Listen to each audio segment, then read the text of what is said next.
Hi, welcome to the Black Experience Japan's Melanated Files. The purpose of this series is to highlight the black people living in Japan. Who are they? My name is Kengsong Patrick from Cameroon. How long have you been in Japan? It's going to be 14 years. Okay, 14, right? Actually, Japan, living in Japan was my childhood dream. And I was born in France and raised I was born in Cameroon but raised in France. And I was doing Kyokushin karate on my childhood. So coming to Japan was to achieve my karate world champion dream. I'm into the fitness industry and I'm a personal trainer. I'm also a fitness competitor, so I compete in the men's physique category. This is my 30 years. Yeah. Oh wow! So I see behind you, there's we see a trophy behind you and stuff. Let's talk about some of the competition and what you've done so far. The trophies you guys see is in the background. Actually, the tall one it has nothing to do with fitness. That is All Japan Kyokushin Karate. I got second place. That was 2012. And the muscle man, actually, this is my latest fitness achievement. This is a Nika Korea. It's actually a Korean championship, which actually took place in Yokohama just last month, not 5 weeks ago. And yeah, I got the first place. And this is the overall champion, and this is a Nika man overall medal.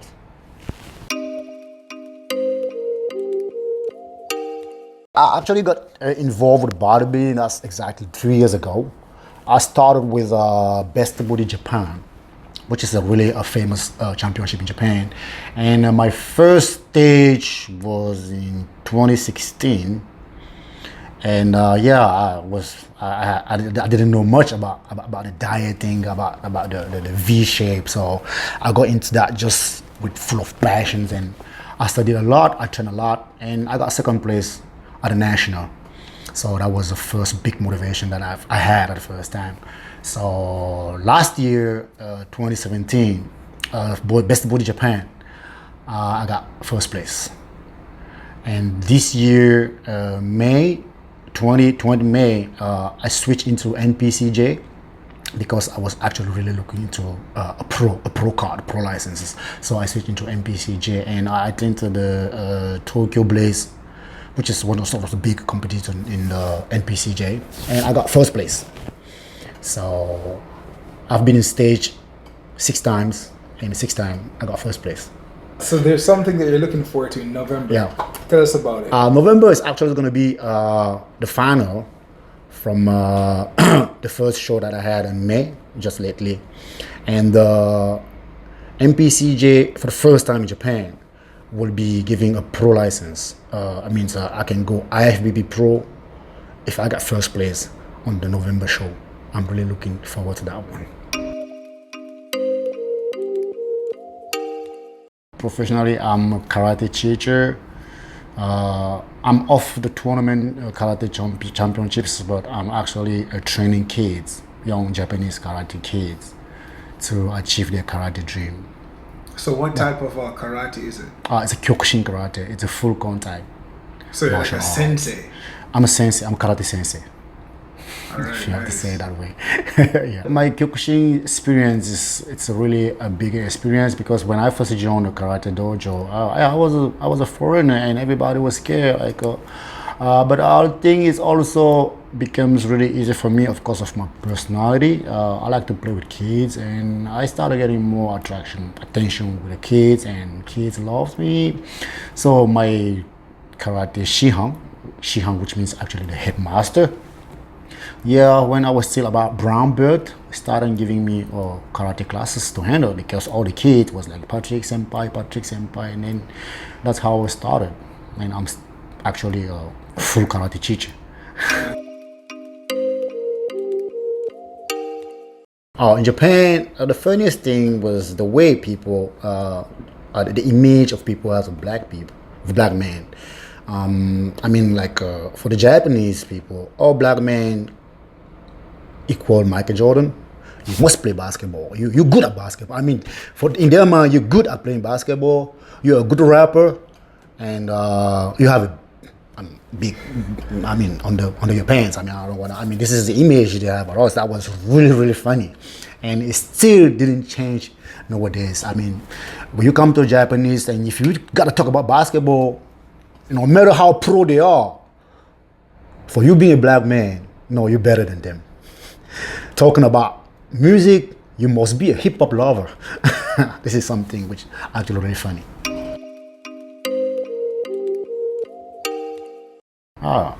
It's been a great experience because I didn't give up. I'm not gonna lie, it wasn't easy at the beginning, but as much as I hang on it, I'm doing really good. And yeah, if I'm gonna go back and start this event again, I'm gonna start it again and again. As a black man in France, I mean, it wasn't nothing special. The culture that we have back there, it's actually France. It's a multicultural country. I mean, it's been from decade and decade, and I mean, people from over the world living in France. So we don't actually really know who's a native, real French guy. It's just like, but in Japan, the black community in Japan is something just yesterday. Yeah, we're talking about 20, 30 years or not more than that. And they believe in what they see on TV. They believe in what they see on the movie. A black guy is, first of all, something to be scared of, and not something to be trust. I mean, it's not come to all the Japanese, something like that, but in general. And this is the way I wasn't treated in France. Yeah. Oh, so you said you weren't treated that way in France? It was different? People don't think about you as something to be scared of. I mean, they know our culture, they know about Africa, but Japanese know about black people through movies. Mm-hmm. And we always do shit into movie. I mean, we hardly has good roles and understood, something like that. My favorite Japanese food definitely is gonna be sushi. I mean, I've been eating those since I was young, and I did karate very early, and my master was a Japanese guy. So I got into Japanese culture really early. I was around 12, 15 years old. And yeah, I'm still really in love with sushi. The society in Japan is still really different compared to the rest of the world. Japanese people don't get along with you at the first view. No, it takes time. Yeah, they not know you years and years and years before they can ever treat you as a friend. And this is not because we are foreigner. Even between Japanese, this is their culture. They don't let something in their houses like that.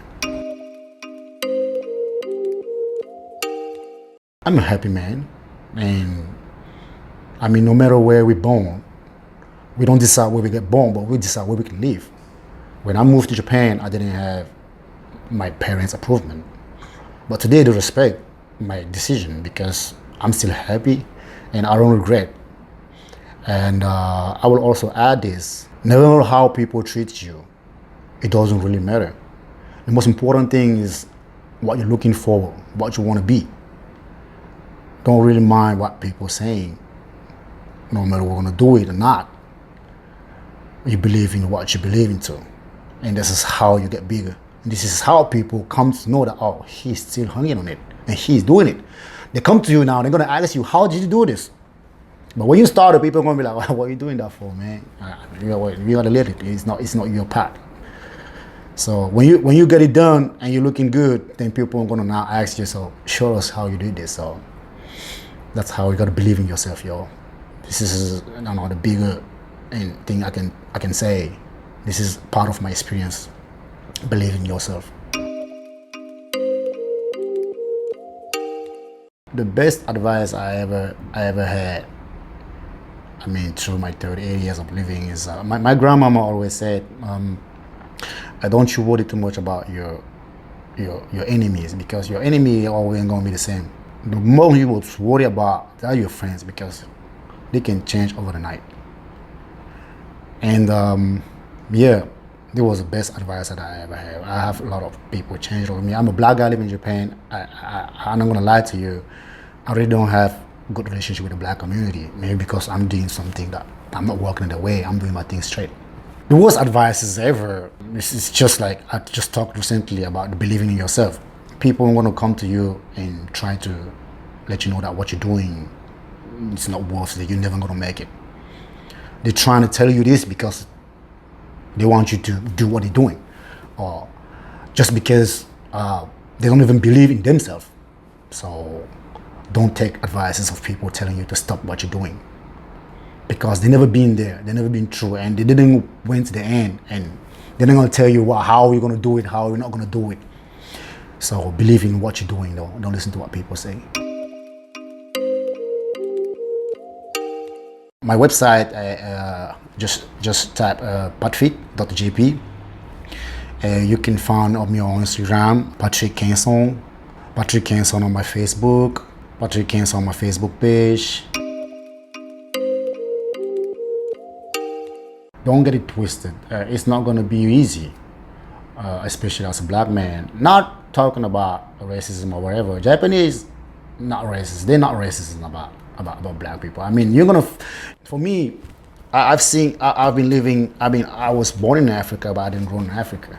So I come across so many people. So I don't judge people the way they are or what they treat me. I judge people on basis on their culture. The Japanese people are not that racist. They're not racist compared to the other Asian country. But coming to Japan, I want black people to forget about racism first of all.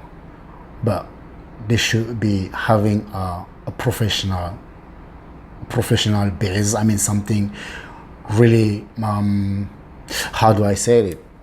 You should have a profession. I mean, something you come to do in Japan. You can't just come to Japan because everybody is going to Japan.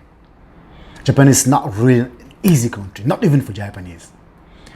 I'm talking about financially, professionally. It's not going to be so easy to have a job if you don't have a connection from your hometown coming to Japan. It's not going to be easy for you to have a house if you don't have a sponsor, somebody that guarantee you. You have what they call a guarantor system. Somebody have to lead you for your first step. It's not going to be easy for you to work if you don't have a working visa. You're going to pick up a job in the street because you can work now. I think this is a big advice I'm going to give to the black community. Oh, my dream.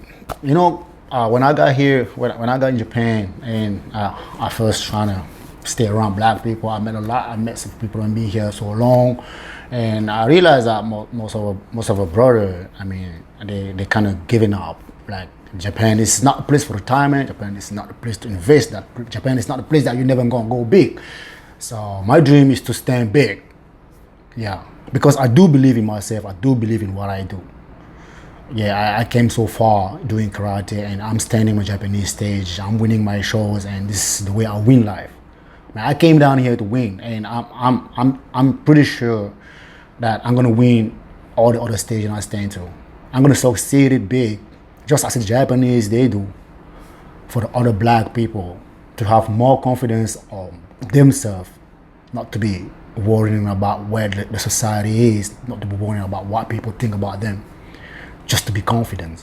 Are we done? Oh man, I've never spoken this longer in English for the last 30-80 years. You know, I'm native French, and this interview could have been so much easier in Japanese than English. Damn.